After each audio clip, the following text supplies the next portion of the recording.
Mahafanoerana zay dia hafanohony rehetra angambany ahy. Tsy hiditra amin'ny antsipiriny ny resaka fitantanan'ny JIRAMA amin'ny ankapobeny satria efa izany no nanankiananareo ny fitondrana nisy anay teo aloha dia ny fahatapahan-jiro sy rano. Fa avelako ho an'ireo député namana zay manohana an'ity fitondrana ity ny hiditra amin'ny antsipiriany mikasika ny JIRAMA sy ny manodidina an'izay. Fa izahay dia mihaino ny votoatin'ny olana sy ny vahaolana zay hoentin'ny ministry ny angovo sy ny JIRAMA. Mampahatsiahy ihany koa izahay fa vokatsy ny fahatapahan-jiro sy ny rano nisy teto Madagasikara no niteraka fitokonana ka ny afara tamin'ny fanonganana ny fitondrana tohananay. Ankehitriny anefa mahita izahay fa miamafy izany fahatapahan-jiro sy rano zany manerana ny nosy. Hany sisa rehefa tsy mahita vahaolana na ny tokony hirosona amin'izany ny ministry ny angovo dia milaza fa sabotazy no heveriny ho fialana andraikitra. Manoloana an'izany rehetra izany dia takinay ny tsy fanazavana intsony ny tokony hatao eto fa mitaky fampandehanana ny jiro, ny rano, izany no andrasan'ny vahoaka malagasy. Efa niresaka ihany ny filohan'ny fanavaozana fa nividy piesy raha tsy diso ny fitadidiako eo amin'ny 3.7 miliara ny vidianana piesy anamboarana ny grupy tsy hampisy ny delestazy eto Antananarivo.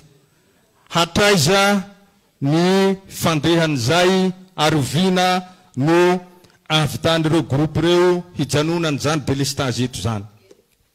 Zahay ato amin'ny fanoerana dia mahita fa tsy lay olana ara-tsosialy nahatonga ny fanovana sy ny fanavaozana eto amin'ny firenena no laharam-pahamehana fa lasa ny fanenjehana politika no hita eny amin'ny sehatra rehetra. Noho izany dia mitaky izahay ny fampandehanana izany amin'ny fomba zay heverinareo fa ahavitanareo azy matoa nandray andraikitra ianareo natoa nanala ny fitondrana misy anay dia mahita vahaolana hisorohana sy hialana ary ampandehanana an'izany jiro sy rano eto amin'ny firenena izany. Raha mbola tsy mahita vahaolana ianao Andriamatoa Ministra dia homena ianarana avy aty amin'ny fanoerana hoe tsy ministry ny angovo fa ministry ny sabotazy. Faly sy nanantena fiovana tsara ny fitondrana ny vahoaka malagasy taorian'ireny savorovoro ireny. Raha ty resaka rano sy jiro ty anefa nojerena dia voamaika mihoatra lavitra noho ny fitondrana nisy anay ny zava-misy ankehitriny. Koa mitaky koa izahay ny hanazavan'ireo karana fournisera ny antony ampiakaran'ny vitin-jiro ka mamono ny vahoaka malagasy. Raha tsy misy zany dia ohatra ny boka mievona ihany afadofy fa ny ampitso mbola mivintana ihany izany zavatra hitanay eto amin'ny firenena. Saotra tompoko. Nisy miantony mahatonga zao olana zao be ny tsy fandraisana décision tahaka zao folobe.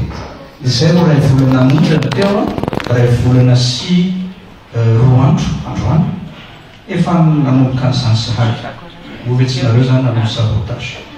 Nilazonareo fa zahay ny ministre ny sabotage tamin'ny andro teo aloha 30 milliards d'ariary par mois ny déficit. Zay ray volana sy roa andro teo efa nanao économie na 9 milliards d'ariary zay. Ovezay zany ministre ny sabotage.